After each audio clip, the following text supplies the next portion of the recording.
Good evening, everyone. So welcome to Yin and Yang, TJ Sanson, Jacob Christner, and we have a special guest tonight. And we're going to be able, this is one of those cases where we're not going to be talking psychology, politics, any of those things. This is full film night, which actually is probably a lot easier. we got that. We have Chadrick Whitmire. How you doing tonight, Chadrick? I'm doing very well, and I want to thank you guys for having me on tonight. Well, So, we thank you for coming on with us. This is the last show of the year, and we're going to go out with a bang. Oh, Yes. absolutely. And basically, what we're going to do is this is an all film night tonight. As I was bringing up in the pre show, this is an all film night tonight. And this is an idea that we could say it's all films, all talking all the time. So tell us a little bit of what you do, Chadrick. Okay. Basically, what I do now is write. I write a lot and direct the Malcolm series, and I've written most of it. But right now, I'm working on 3 other features. I just finished one feature, and I've been excited about that because it took me about 5 months to do it. Wow. So tell us about the Malcolm series. Explain it.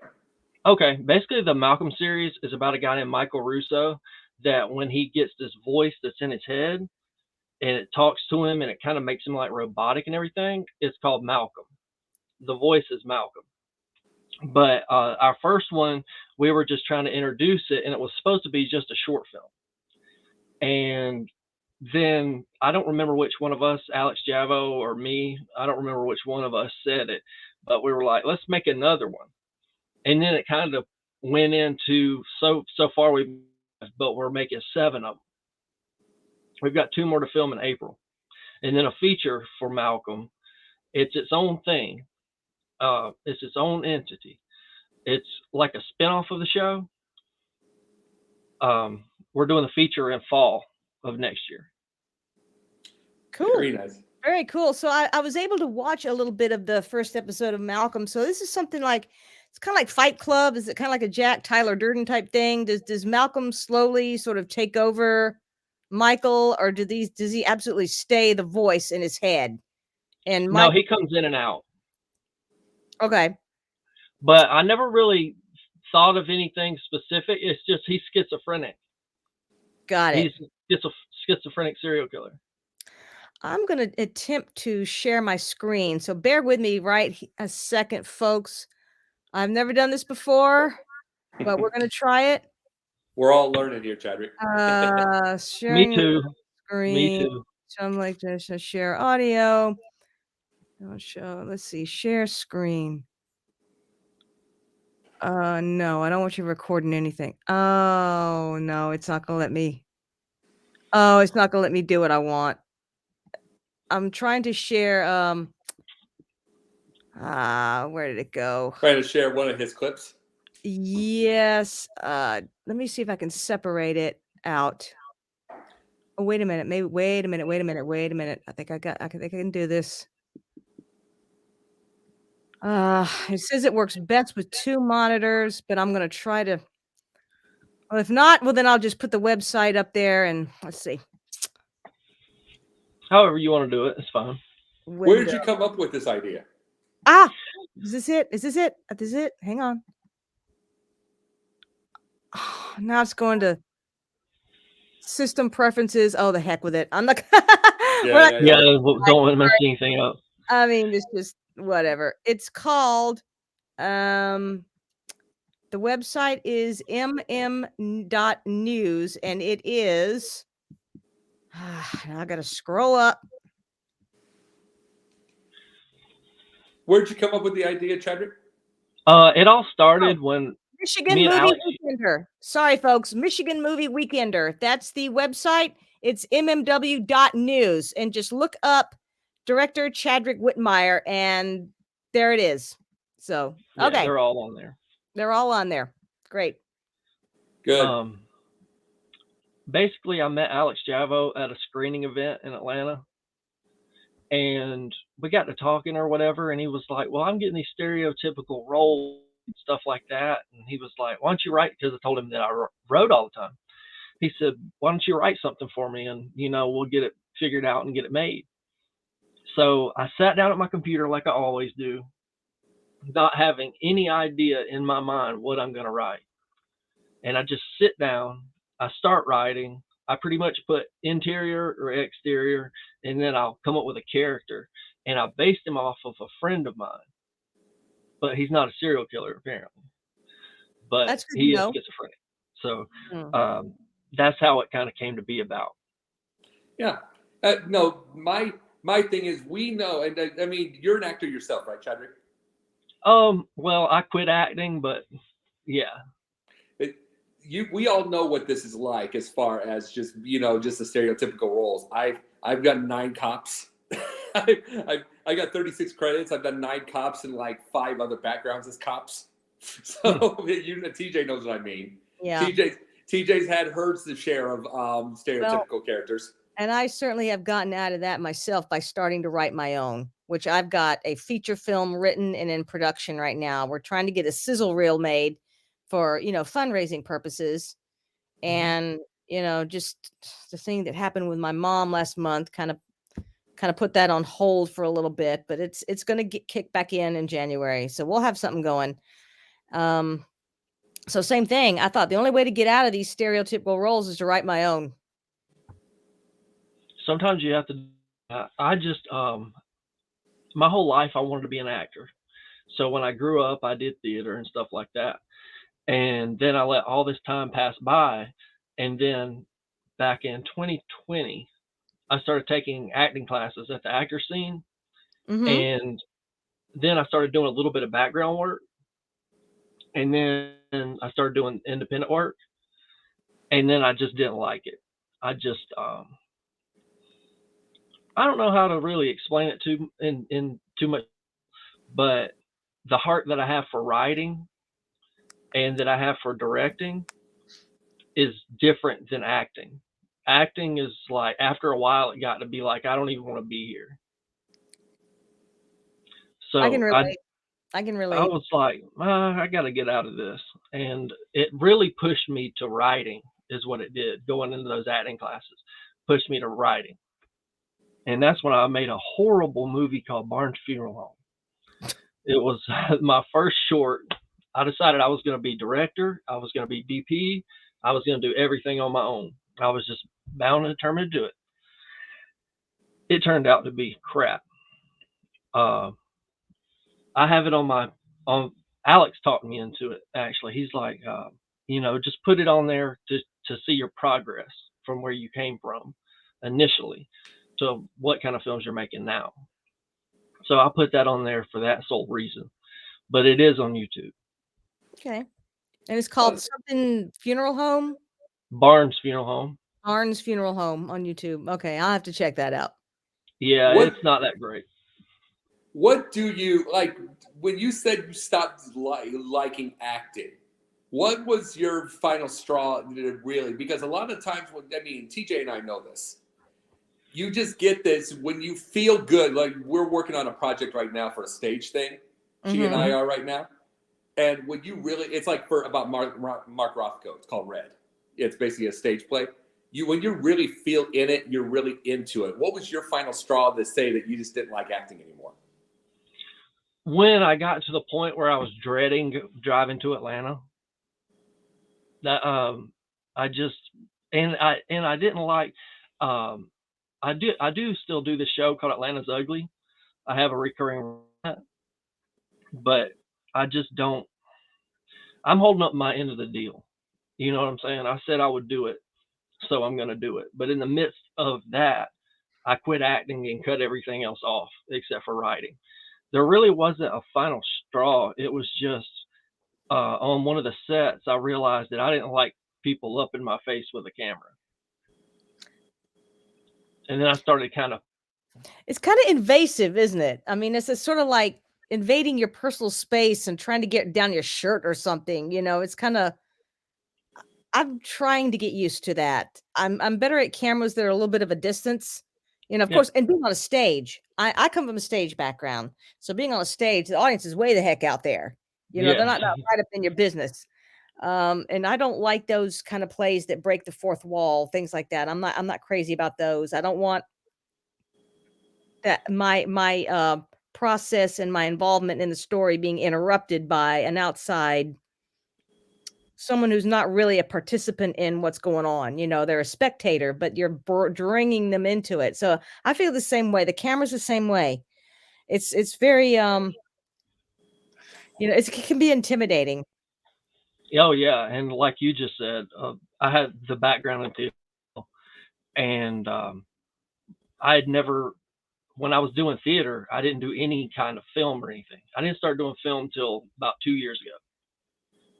So it was just one day I was just like, I don't really like this, you know.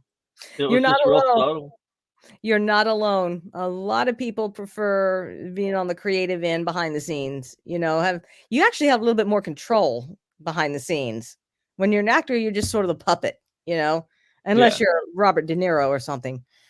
Well, Unless, even Robert De Niro's kind of a puppet in a certain way because he's got asked they got rid of Henry Cavill out of Superman. I mean, look how big he was. I mean, when you're the actor, you're at the mercy of the machinery, the producers and the directors, the money people.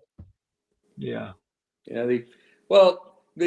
One of the things is there's one of the things I've learned from all this is when you get a good role. I mean, here's the thing. I've learned about this from working on what we're working on just recently for stage. Do you think if you found something that you could just bite into, you'd like acting again? No. I just like to be alone when I'm writing, or me and Alex are actually writing the feature for Malcolm right now, and we meet up sometimes. He comes over, but I normally like my feature I was telling you about, my first one.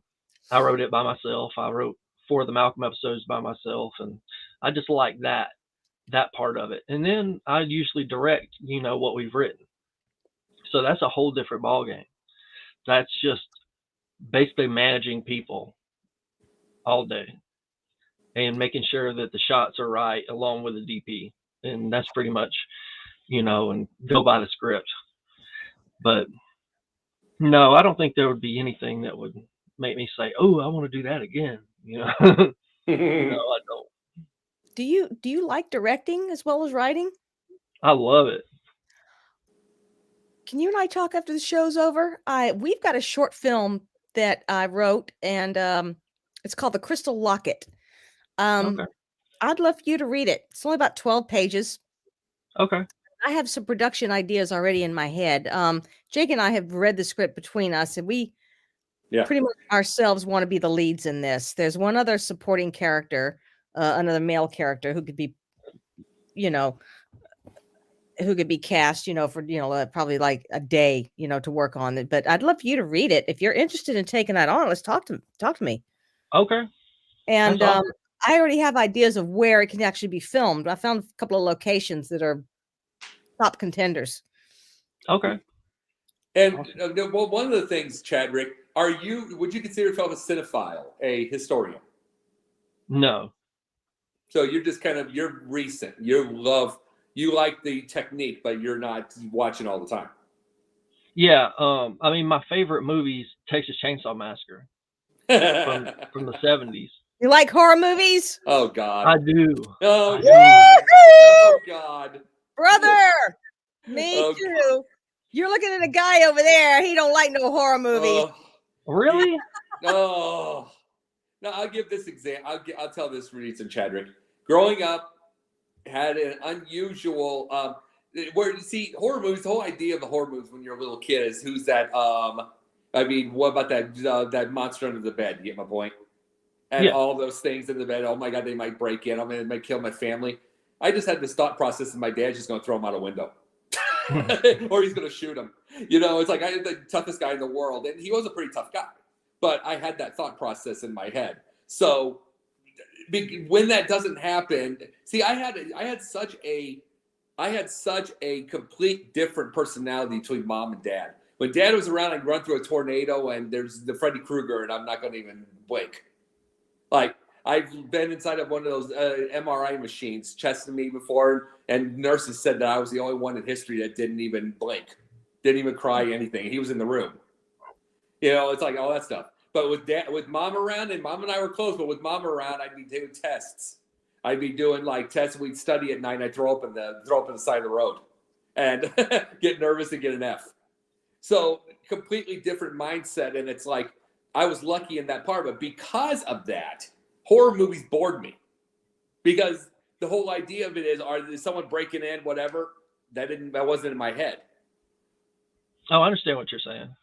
I just I started watching horror movies when I was really young. Me too. I remember I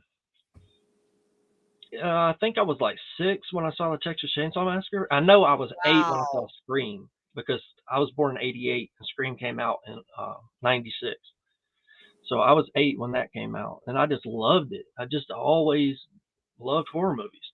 But I'm trying to I'm basically, out of the 3 next scripts that I'm writing, 2 of them are drama and 1 of them is horror. Well, let's talk about some casting too. Why don't we? Down the road piece. Yeah, we're working on a horror. We're working on a horror suspense right now, and yes, I like this one because it's well done. It's a well done movie, and it's basically, it is horror suspense. There's not a lot of blood or anything like that, and it's a well done written movie. So that's why I'm working on it with her. Otherwise, I don't think I'd be around. She knows that. Well, everybody's different, we like our own things. Exactly. That's how it's gonna go, So can you talk about your upcoming projects? Or are you kind of under this like mum, you can't talk about them? Or I mean, I can talk about a couple of them. I can't talk about Lost Beyond Found. I can't talk about, that's a drama. I can't discuss that one, but I can talk about non-disclosure agreement on it or something. Yeah, we have an understanding. Okay. So, but I can talk about my stuff. Yeah, please do. So basically, I wrote a movie called, gosh, I know I wrote Construction Crews, which is a whole different web series that'll be coming out. But I wrote this script called The Butcher. It did have its long name, The Man They Call the Butcher. And then I realized after I started writing it, the Butcher wasn't quite in it as much as to put him like that. But I did call it The Butcher. And it's pretty good. It's I don't know what I'm really doing with it yet, but it's about these 2 guys that do runs for the Butcher, and all this stuff happens. It's like a small town crime organization / horror film. Mm-hmm. And it's got this guy named Macabre, and he's got a chainsaw, and he cuts up the victims from the crime guys and all. I'm horrible with log lines. I'm sorry. Nah, no big deal. But Malcolm, it's going to be its own thing, because I want to bring back all the characters that was in the show. I want to bring them all into the movie. So it's not a continuation at all from from our soon to be 7th episode. It's not a continuation. It's just its own thing. Okay. Do you have really you, Chadrick, if you don't mind? You said you've only been working in the Atlanta market as far as film goes just for a couple of years now? Yes, ma'am. Okay, so you haven't even really been in since before COVID, right? It wasn't before COVID, it was during. Well, you see, Jake and I have been around a lot longer in the film world, and we've gotten our feet wet with all kinds, good and bad, filmmakers. Okay, independent mostly. Neither one of us have done anything big like Tyler Perry or that kind of stuff. Yet.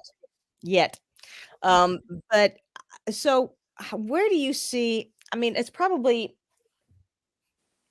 too early for you how do you see the Atlanta market in terms of film potentials for film?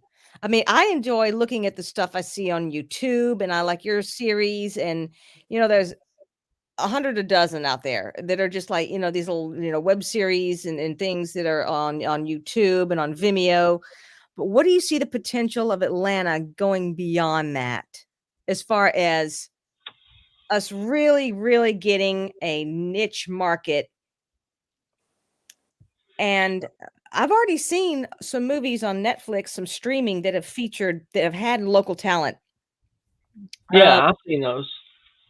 If they tell me that I'm going to be on there or something, if I know somebody, and I'll be like, well, I'll watch it. You know. Right. Right. Because I saw a series called Dope Sick, and that had many local Atlanta talent people. And I've seen some feature films featuring a wonderful guy we know named Michael Cole, who also teaches here. He was in the She-Hulk. Oh, okay. And another very good actor who is living here now and teaching here, has taught here, named Steve Coulter, and he played very big roles in the James Wan series Insidious.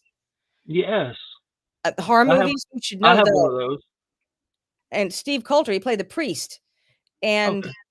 he's an Atlanta native also. Big role for him in those movies.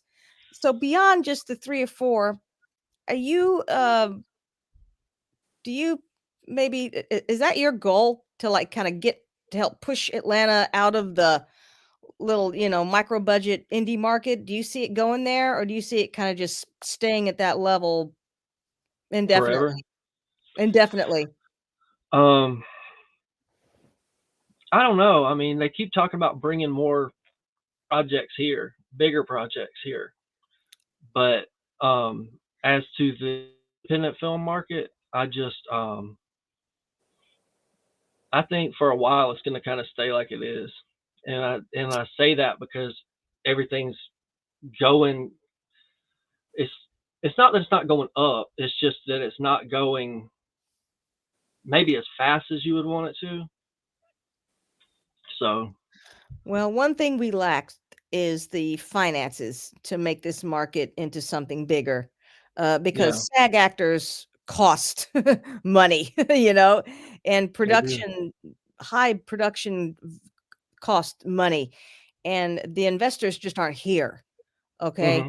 Not like they are in LA. And you've got all these major studios that have all this, surplus funds that they can throw at an independent director, just, oh, by the way, we'll do this for an art film, that kind of thing.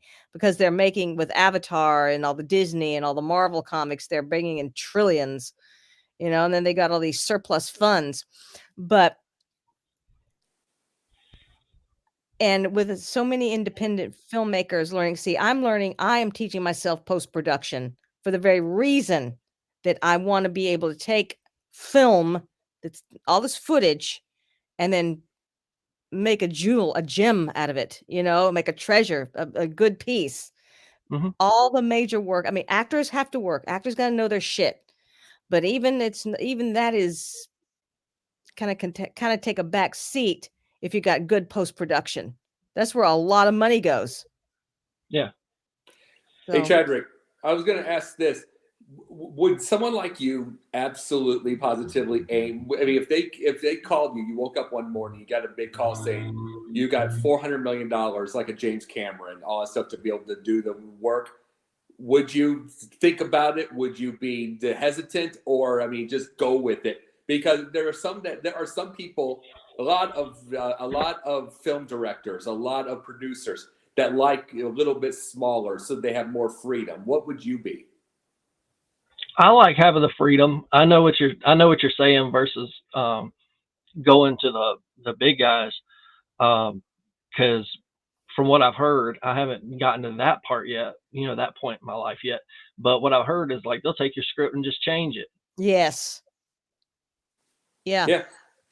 Oh yeah. So They'll recast too. I mean, they'll cast exactly. differently than what you wanted. Yeah. Who are you looking at, So Jake? Oh yeah. It's Christy Brinkley. I mean, don't worry. Better not be. Yeah.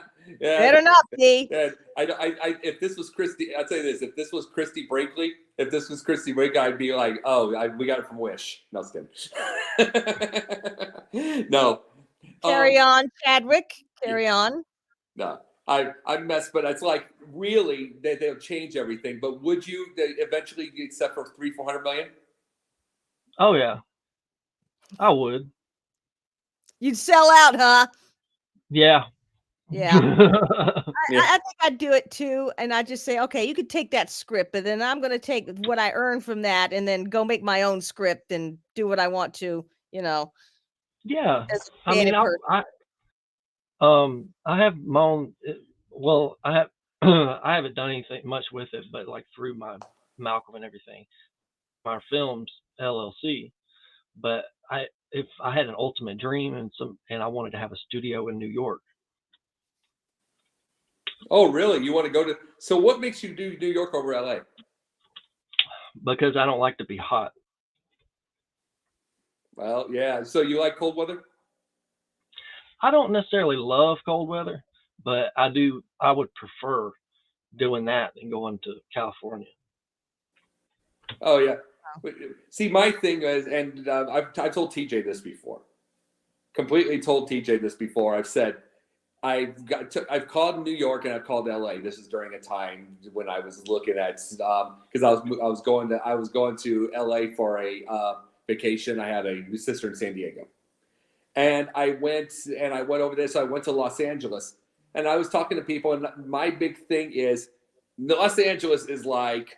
It's like, hi, how are you today? Oh, yeah, it's beautiful. That kind of deal. It's, yeah, it's like, oh, we would love to have you. Yay. New York is like, and I'm not kidding you, call a New York guy, and he is like, who the hell is this calling me at 8:30 in the morning?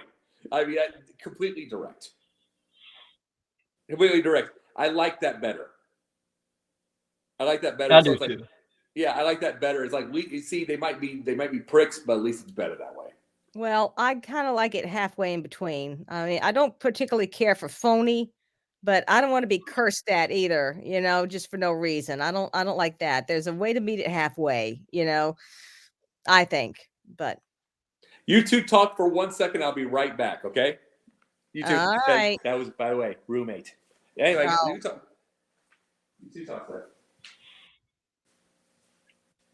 But anyway, that's what I pretty much have going on right now. I'm looking forward to April when we do the last Malcolm episodes. Are you planning on doing any screenings for them, like in local theaters? I've normally done it with who Michael Todd is? Who? Michael Todd. I don't think so. No. Well, he does these screening events like at Star Bar, at this other place we went to one time. I forget what it was called. But he does those, but he basically has it where he wants it to be 10 minutes or under. And then after the last one we made, we were like, well, we might not be able to get it under 10 minutes, so we're just making them. But Okay. Alex has told me the other day that we should screen them all when we get them done somewhere. Yeah. Have you thought of maybe the Plaza Theater? I mean, they do local screenings, and Midtown Arts Landmark Theater over in Midtown. I don't know, to be honest with you, I don't know much about Atlanta all that much. I live in Flowery Branch. Okay. Oh, so do you live there now, or do you live in Michigan? No, I live in Flowery Branch, Georgia. Oh, very nice, very nice. I work in optical, the glasses, contacts, all that kind of stuff, and it's like I meet a lot of people seem to go to Flowery Branch, come from Flowery Branch over to Dunwoody. Oh, okay. Yeah, Yeah, I mean, I lived in so you're in Gainesville. Hall County right now. I am. Yeah. No big. No, that was the big thing. That's one of the big things that I always ask is like there are some. What was the first thing that got you into like film? Was it from the beginning? Was it just the horror films? It was Burt Reynolds. Burt Reynolds. I know that's kind of weird, but tell us about that. There used to be a show that my mom watched when I was a kid, and I was like 3, and I would run around saying, I want to be like Burt Reynolds. I want to be Reynolds. I couldn't say Reynolds right. And I just grew up wanting to be on television. Was it Gunsmoke? No, I think it was Evening Shade. Oh, I forget how young you are. How old are you, by the way? 34. Yeah, I forget how young you are. Evening Shade. Will you remember that show, TJ? Not really, no. CBS. Oh. I think he played a football coach or something. Isn't that right? Yeah, something like that. I just remember it from when I was a kid. I can't believe I still actually remember laying down in front of the television and watching that show with my mom. That's been forever ago. Well, I didn't have cable growing up, so I definitely I didn't watch Evening Shade that much, but we could definitely know the idea of CBS 3, 7, 10, 16, and 27, and then 40 if you wanted religious stations. And 16 and 40 were religious. So yeah, it's like you definitely got your share of news and television, and and just like evening television. You didn't get any MTV. Yeah. Well, I had MTV for sure. That was my go-to station growing up. But and Were Nick you at Martha Night, Quinn? Nickelodeon, TV Land, all that good stuff. Were you a Martha Quinn fan? I kind of like Nina Blackwood. Oh, okay. Big blonde hair. Yeah. No, I can say this. I wouldn't call myself an MTV aficionado, but I knew the personalities. I'd stay there 5 minutes, flip, there's news done. I wasn't a music video guy. Well, I tell you what got me into filmmaking and personally, and this isn't even a matter of just television. I enjoyed television, for what it was, but I remember back in the days when I was growing up and before everything went direct to video eventually, movies like Indiana Jones, Raiders of the Lost Ark, the whole series, I would see on the big screen, Star Wars too, and the big screen. And they would, rerun them every now and again and bring them back to like dollar theaters where you could just go throw a buck on the table and you go and sit in the table and you have your chair. You had a chair and a table. It's like you could eat. You could eat food there. And I would watch Star Wars. And I don't know how many times I saw it on the big screen. And I don't know how many times I saw Indiana Jones on the big screen. And I thought to myself, that's what I want to do. And here I am. I'm doing it. Yeah, she does. We're She going to does get a good new work too. Indiana Jones. Number 5's coming out next year. Woohoo! You into that kind of stuff, Chadrick? No, not really. I mean, if I sit down, I'll tell you a movie that kind of shocked me, if I can think of the name of it, but y'all would probably know the name of it. It's a Wolverine movie. X-Men? No, it's like somebody's name or something. Logan? Logan, yes. Yeah. I did watch that, and it surprised me. The Joker movie surprised me because I've never been in. The one with Joaquin Phoenix? Yeah, Was the that one with Joaquin Joaquin Phoenix. You're freezing up, which is when we're asking. I don't know if you're aware of it. You're kind of freezing up. You're. It's okay right now, but are you referring to the Joker with Joaquin Phoenix? Yes. Wasn't that gross? I mean, wasn't that like totally disturbing? Not really for me because I write that kind of stuff. It's in my head. So are these the specific? I mean, is this a specific type of genre that you really, really enjoy, or do you think you could go into comedy, that you could go into drama, or do you have a specific thing that you really know you got to do? I like horror and drama. Comedy, I don't have a shot in the world with comedy. I'm not a funny person, and I kind of Alex explained to me that I kind of wrote the second Malcolm with kind of a little bit comedic parts, but it wasn't meant to be that way. Yeah, there's the thing with me is why I don't write comedy. I've said this. I think I've said it to her before. I think I said it to you before, TJ.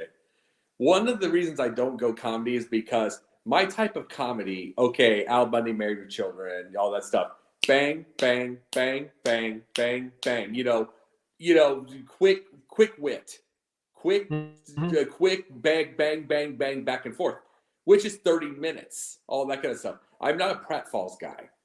I'm not a gross humor guy. I'm not all that kind of stuff, and I don't know. So, but I've done stand up on stage before, but I've done it for like 5-minute open mic nights. At 3.5 minutes, I'm struggling. I can get laughs decently, but I'm struggling. And it's like, to me, writing comedy, it's like I would have a real hard time just getting the story out there between this. I can do the jokes, but it's like try. You know how you get in comedy. Sometimes you get okay, it's all funny, and then okay, you get the tragedy part, and people are down. Then you get the comeback, that sort of deal. I Comedy don't is know. all I about know how to build, huh? comedy is all about timing. Yeah. You can't Mhm. necessarily write comedy. You can write the circumstances that are funny and humorous, and you can describe them, but the actor has just got to be on the wavelength of comedy. My acting coach used to say comedy is serious business. Which one? Sandra Dorsey. Oh, okay. And she said, look, comedy is serious business. It's you cannot force comedy. And I have seen this happen. Okay. It's not funny. It's contrived, and you kind of go, okay, yeah, it's supposed to be funny. All right. The best comedy is really unintentional. It's unintentionally funny. But the actor could be just doing this more of a, oh my God.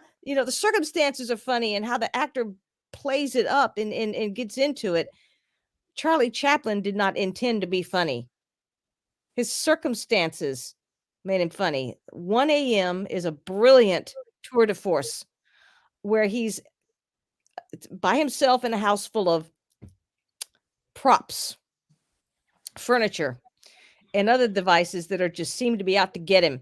I mean, every time he steps, he tries to go around the table and he gets caught on a chair and he just flips around. And of course, the whole set was designed for him to maneuver around it without getting hurt. I mean, it's booby trapped, but it's comedic in his efforts just to go to bed.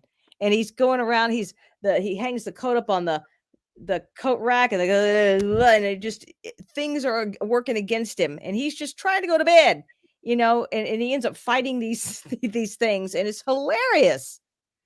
But he was a genius. He was a comic genius. And him and Max Sennett and Harold Lloyd and those guys, one is slapstick.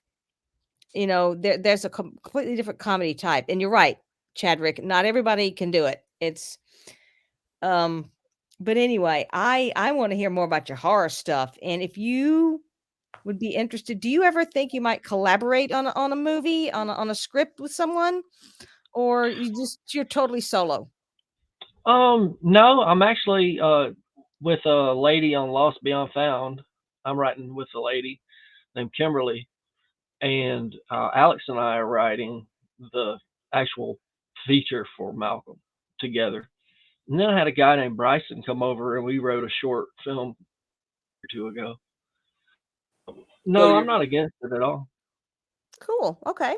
yeah, and really about and with all of these right then and there, do you think that you're going to keep doing? Do you like shorts better? Or do you like features better? Shorts are a lot easier, but I love the whole idea that I started something and finished it, and that was my first feature, and so that's why I'm trying to dive into 3 more features this year. Well, I had a thing that I wrote in 2 days that and it ended up that we just couldn't find. She and I were going to work together on it. This was years ago. Remembrances. This was around the time that my dad had passed away. So a couple of years after my dad passed away, I wrote it.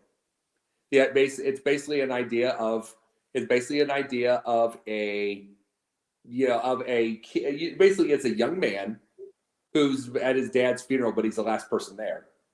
And then he just basically goes, it's on the land, and he basically goes to the thing, and there's all the memories that he sees. And you see from his young years to getting older to seeing all that. And then it's basically the goodbye.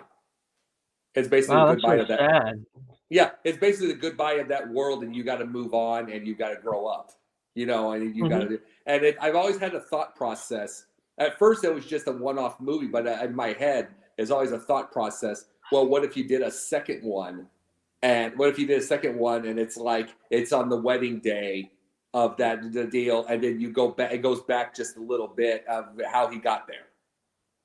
Oh, wow. And it's all that kind of thing. So there's always a one-off in my head. But see, I have to make the other one first. You have to have time, and you have to make sure you get because the mistake that we had before was you just didn't find the land for it. And by the time it was over, the kids that we cast were grown up. You remember that, TJ? Of course, I remember casting that, and we had a great cast who I thought would have been perfect as those characters. from the little boy all the way up to teenage, and they looked alike. They all look similar. They had a similar face shape and glasses, and they all would have just, played this character, a little dweeby character. Great. And I was kind of sad that didn't take off, but that's one of those things in my head. I put these things in my head like that. It's like it's like one of those things. It's like it's the idea of sometimes when you're especially in this era, you get a certain level of arrested development. You're trying to learn to grow up, and you're trying to figure where did this start, where did this go, that sort of deal, and how did you get here? So really, what was the very first script that you wrote? Very first script that I wrote and finished? Yeah. Barnes Funeral Home. Oh, that's right. He said that. That's the very first one. It is. Like when I was younger, I wrote like little parts here and there. Never did anything with it. Just formatting was all wrong. I didn't know anything about it. And well, I remember look back at that and see how far you've come. Yeah. It's nice to know now. Like the whole idea of formatting and stuff. But Barnes Funeral Home, I started writing. I wrote it about 100 different ways back in 2013. And I started those acting classes, like I mentioned before, and I started writing again. And I was like, I've been saying forever, make a movie. And people told me, they're like, well, why don't you quit talking about it and get out and do it? So finally, I was like, you know what? If I cast for this, stuff on the like 9 people, and I was like, that's kind of what I needed as a push to get something made. So I went ahead and it was written, and then I cast for it, and I was like, okay, now I got to get these funds. I know I went about it all backwards, but it's something I needed to do my first time. I really needed that push. So I went ahead and cast for it, and I was like, well, I know I'm getting this money. I know I'm getting this money. Let's just go with it. Right. And I ended up making it. Okay. Well, I mean, that's an accomplishment, and that's a hell of a lot more than a lot of people that set out to make movies do, who just seldom ever get them finished, or they hit a creative block, for lack of a better word. But so if you just say, for example, you had this wonderful budget for a movie that sorry, that hair's bothering me, for a movie that you wrote, and you had a producer on board, and you could have your ideal cast. I guess I know, depending on the movie, what would be your number one actor choice that you would want to act with? I mean, famous. I mean, not just local, but even famous. Bill Moseley. Bill Moseley? Why is that? I love Bill Moseley. Oh, he's like my favorite actor. And then y'all know who Crispin Glover is? Of course. Hell yes. Of course. He's my second favorite actor. And then I've only got a top 3, and that's Bill Oberst Jr. They're my favorite. Bill Oberst Jr. Okay, I know who that is. I was kind of shocked that I didn't hear Bruce Campbell. Because you do horror and stuff like that. But I was surprised you didn't do that. No, I've never really been a fan. But definitely Bill Moseley, though. I mean, I liked him and stuff in the 80s, and I liked him up till now. Let's see. I got a movie not too long ago. It was a newer one he did. Prisoners of something. Nicolas Cage was the main character. Okay. You know what I'm talking about? Prisoners of Ghostland or something like that. That one doesn't ring a bell. It's got Nicolas Cage on the front of it, but anyway, Bill Moseley's in it, and I've liked him for a long time. I love him in Devil's. You like character actors, don't you? Yes. Yeah, over stars. Yeah, definitely. You think it's because because it looks like they actually put in the work? Yeah, they do. And like Bill Oberst Jr., I mean, when he started making films, he just went crazy and just he makes a bunch of them. And I've actually got a signed thing from him, picture. But those are my top 3 favorite actors. I couldn't tell you actresses. Probably Marissa Tomei, definitely. Oh yeah. I like the lady from 2.5 Men. Oh, Holland Taylor? No, Maren Hinkle. Oh, okay. Mm-hmm. And who else? Well, I got my several number ones are kind of in that league as far as character actors too. Have you ever heard of Eva Green? She is new. She's basically Tim Burton's new broad, over Helena Bonham Carter. She's been in several of his movies. The something about Mrs. Peregrine's Home for Unusual Kids or whatever it was, and she was in the Penny Dreadful series. British okay. made. If you love horror, you need to check out Penny Dreadful. It's only 3 seasons. And I've that got fantastic one. guy from Mr. Mercedes played Frankenstein. Hathaway or Treadaway, Harry Treadaway. But these are British actors, they're phenomenal. I love Helena Bonham Carter. She is Mhm. just top notch for me, in terms of actresses. Oh. You ever heard of Sam Rockwell? Oh, I love Sam I Rockwell. love Sam Rockwell. I do. He's I great. really do. Matchstick Men was my favorite. So when you're talking about overall, when you're talking about all of these character actors, what is the number one thing that you see with them over the stars that gets your attention? Well, I really don't know, to be honest with you. I've never really thought about that. It's just what I've always liked. And, like I always liked independent films over other films. I haven't been to a movie theater since I was 13. Really?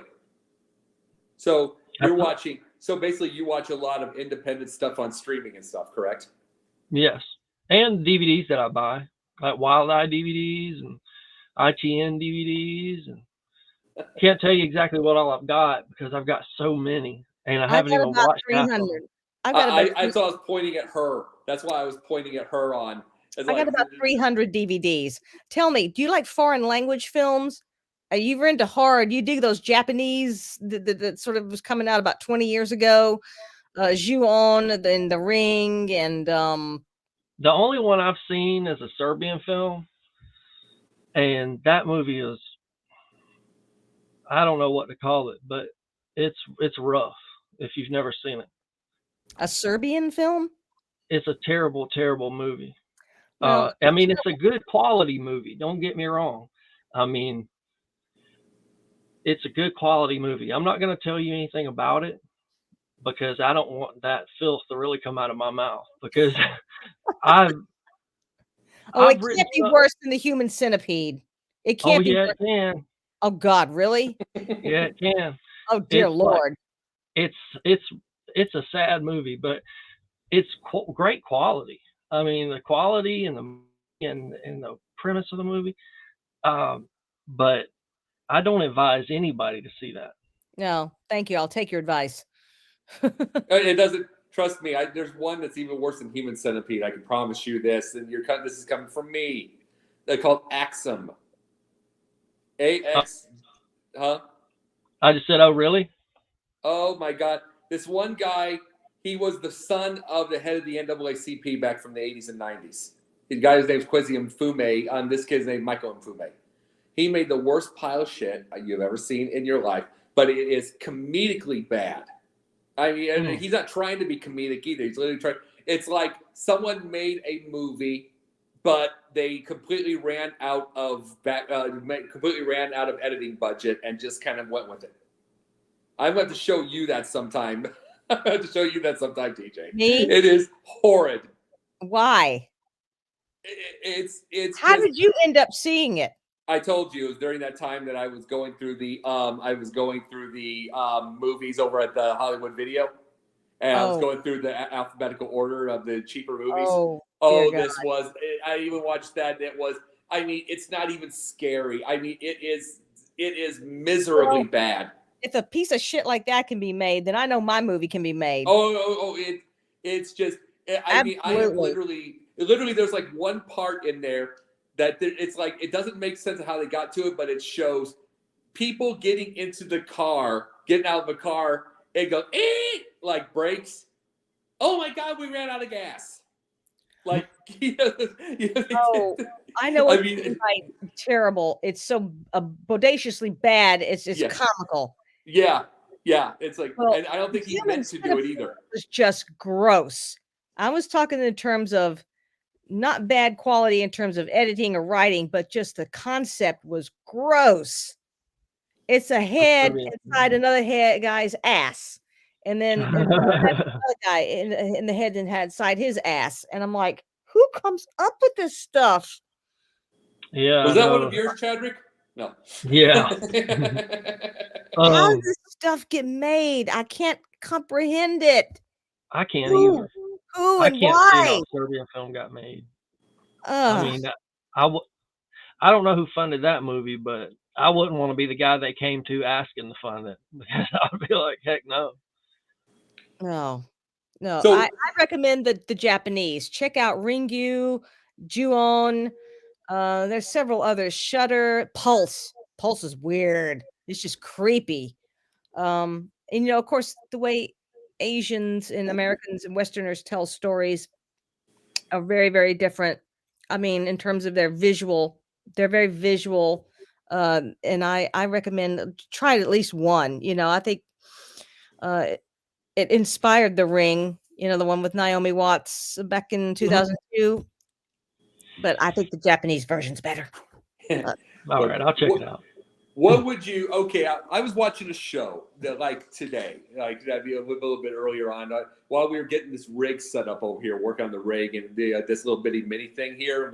My brother and I, we watched this one show called The Bear. It's on FX, and it's basically a guy who has a twin brother of another one who had to take over a restaurant, a family restaurant, after he commits suicide. After his twin brother commits suicide, but the biggest thing is it's shot so claustrophobically, and it's shot so claustrophobically. It's so beautiful. It's like you can feel the stress. It's inside of it's a chef. He's a chef, and it's inside of a restaurant, and it's everything like that. Do you like that claustrophobic type of shots? Those kind of things, really close by everything, or do you like it a little more spread out? I like it more spread out, but I mean, I don't. It's not that I dislike it. I've just never really tried it. I'm still in the learning processes of a lot of things. So my direction, I'm sure will evolve. It's already evolved, you know. But for right now, I really haven't tried anything like that. Yeah, I've shot in those tight little spaces. Chadrick, I'll send you a link to my short film Annalisa Love Story, which I made back in 2012. Oh my gosh, hard to believe, 10 years. But we shot a scene in I had an apartment and we shot a scene in my bathroom, which is was very small. Okay, so Hmm. there was room for me kind of squished into the corner.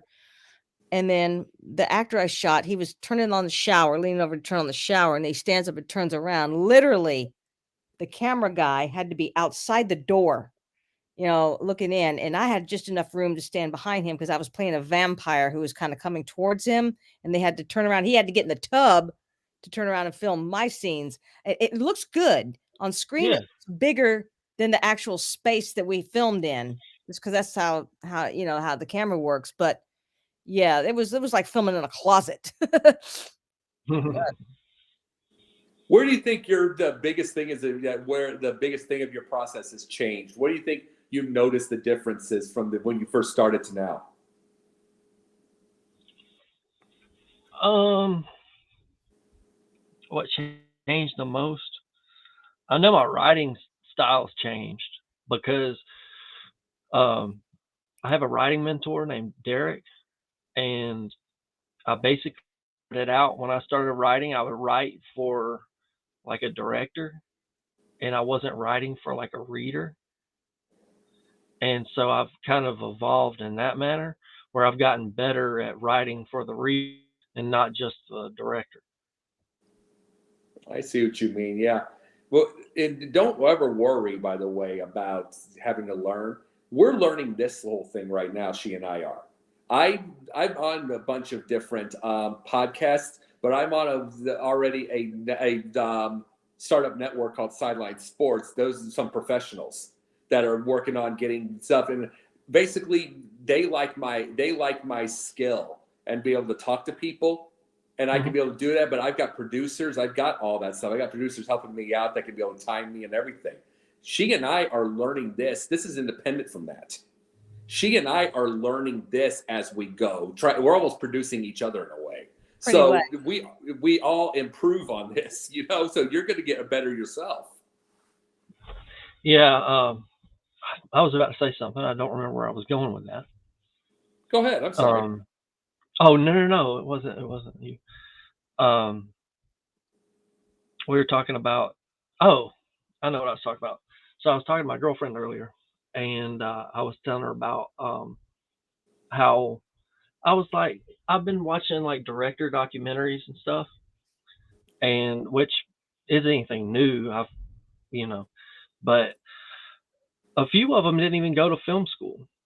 And because I've been like down on myself, like, oh, I never went to film school. I never went to film school. That's what I'm telling myself and beating my own self down. But I've learned recently that I was like, he didn't go to film school. Wait, he didn't go to film school? And I was like, oh my gosh. And then she was like, well, you'll get better the more. And that's what's happened with me because I did Barnes Funeral Home. I learned from that. And then I made Changing Malcolm, and then we made, and I don't know, it's been fun. It's been real fun making them, but stressful at the same time. Oh yeah, totally. Well, film school, I'm not going to call it overrated because in one case, it's also good for getting contacts. The one thing you want to do in this business, and she and I know this big time, is you don't want to do this. You don't want to do one-man shows alone. I mean, you love, like, for instance, you love watching old school, like we can say Alan Alda, Carol Connor from the days. You know what I'm saying? We can watch them basically doing a whole episode alone. Just acting, and their brilliance, the brilliance of these people. These are stage actors who know what they're doing. They know everything. Old school. Old school. I like that too. Yeah, there's a beautiful things to watch. But the biggest thing about film school in itself is if someone chooses to go, if you want to go to UCLA, USC, if you want to go to those, heck, Art Institute of Atlanta, if you want to go to those, your number one thing is just get contacts. Because you go into a classroom, and I've been to a couple of the classes, like during the time and stuff, just when I would help, and I would help out and everything like when they would be making movies at Art Institute, I'd go into the classes and stuff because they wanted to show off the actors. So I'd be listening, I'd listen to them, and you just kind of observe. You're not really learning anything you can't do by yourself. Mm-hmm. And it's not an insult toward the teachers. The teachers by itself, really, you just do by doing. You see what works and what doesn't. Yep. Mm-hmm. It's trial and error, a lot of You're it. exactly right. And the thing you're paying for are these critiques and feedback from teachers who have had some experience in the field. Okay, you're basically paying them to mentor you, and that's a bit, because the arts is the hardest thing in the world to teach. I mean, you can teach math concepts, you can teach history, you can teach, I don't know, even auto mechanics and stuff. But the arts, a lot of it's intuitive, and the most, I guess, mechanical aspects is learning to use the equipment and the tools, how it works, and then you take that and you employ it into something, it's entertaining or new or innovative or shocking or whatever, So. Well, and one of the biggest things, and TJ, did you get that text I sent to you today about Kurt Vonnegut? Yes, I did. I sure Yeah, did. yeah, and it's like what happened. I'll explain this, Chadrick. Kurt Vonnegut was, I mean, as a writer, he was toward the end of his life, and a high schooler wrote him, and at a high school wrote him, and wrote a pile of different writers. No one wrote back. He was the only one that wrote back. He said something like, "The reason I'm not in public anymore is because I resemble nothing more than an iguana." Being 84 years old. So, and then he was saying, my advice to you, this is just paraphrased, of course, is everything from dance, art, of any type, art, music, poetry, acting, everything, do it all. Put your face in mashed potatoes, make a thing, pretend that you're Dracula. All of those. And then he was saying, build a poem and then tear it up, knowing that you did it. It doesn't have to be shown to anybody else. Do your art, do everything. Guess what? You can't teach that. That's in a soul. You've got something in your soul that knows how to build something. A lot of people can't do what you do or any of us. Yeah, it's got to be inside. Yeah, I just growing up wanting to be an actor, I never thought that I would actually fall in love with behind the scenes more than in front of the camera. It's just weird, a thought process for me, because that's what I wanted for so long. So you But wanted like I to said, act for real. yeah, I wanted what now? What'd you say? Wanted to act for real. You wanted to act. You wanted to be an actor. Yes, I did at one point. Hey guys, But it got me give me 1 into second writing. here. My dad's calling me. I'm sorry. Hang on. No. Chadrick and I will talk for a few. So you wanted to act for real, you said, right? I wanted to be an actor, and I moved. Well, I live close to Atlanta, and All right. Sorry about that. oh, it's okay. But it's something I did want to do, but it like I said, it led me into writing, and that's been my favorite thing. Yeah, it could break your soul if you don't get anything. I can tell you one part of my story is that she's seen my stuff before. I had from about 2009 to 12, I had a pretty decent amount of thing, or 13 or something. Wouldn't you say I had a pretty good decent amount of credits? And then it all kind of quit. It all kind of quit because I kind of went broke, and then I went to living in hotels and homeless, and I had to be an Uber driver, and I was doing that. I did that for 5.5 years straight, and these gray hairs, I earned every one of them, and it's like, but I think I learned how to be an actor from that, even when I didn't do it anymore for a while. I truly did, because I said this all the time. I had Arrested Development for years. Just I hadn't learned to grow up. I was kind of in one way I had a tough dad, and the other he sheltered me. So I was kind of back and forth and all that. So I had to learn how to truly grow up and truly do everything. And to learn to be a really good actor, you really need to experience a lot more than you did. Yeah. Well, hey guys, we're getting down to the wire here. We're just past 9 o'clock, and I think we should kind of start wrapping this up some. I will. Let me ask this. You're right. Let me ask this to you, Chadrick. Give me a movie you think could be better if you directed it, if you're with your ideas. I haven't seen too many mainstream movies. Okay, independent. Let me see. I don't really know. There's so many of them that I would have been like, oh, well, I would have done this, I would have done that. I pretty much pick apart every movie I watch. Do you? What do you see? Oh my God! Do you see like, oh my God, that was a terrible edit or something? Yeah, well, not so much the editing, because I'm no editor, but pretty much what you just said. I mean, I'll see something and I'll be like, oh my gosh, what were they thinking? But I really don't have one off the top of my head. TJ, what would you?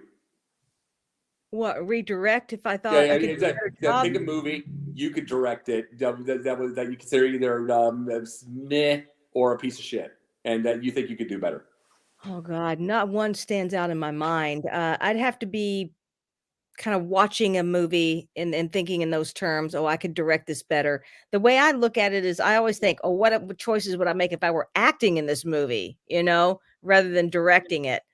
Um, yeah, I can't think of anything off the top of my head. I can tell you this though: you got someone like TJ Chadrick, you're going to get the movie done.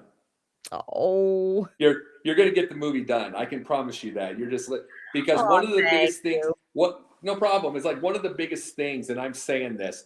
One of the biggest things she's got a lot of history behind her, not just her own, but she studies. She's like me. She studies like technique. She studies the old school acting, the old school arts, doing all I that stuff. observe lighting and composition, in a scene, as well as how the actors are. It's one of those bits. I'm a visual artist, so I just think in terms of visual. I love Alfred Hitchcock. I love his camera work.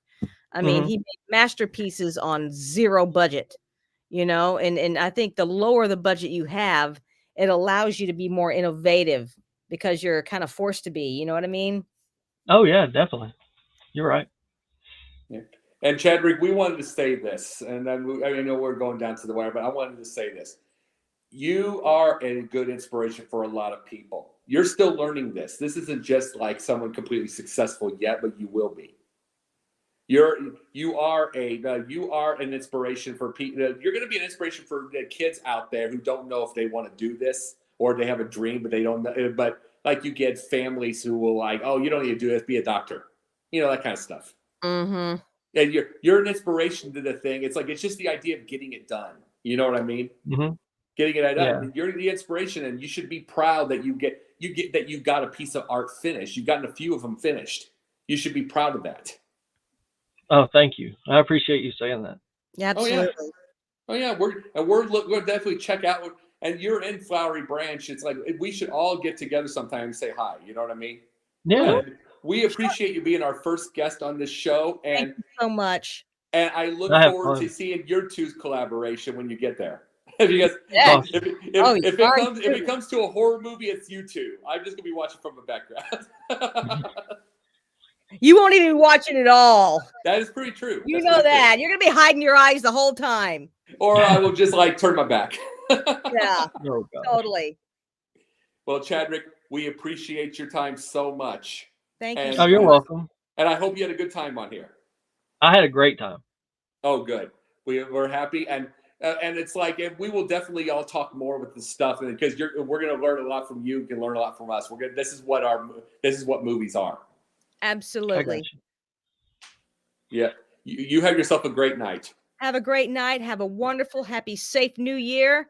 And we will Thank touch you. base again soon. Okay. All right. Thank you. Take care. Thank you.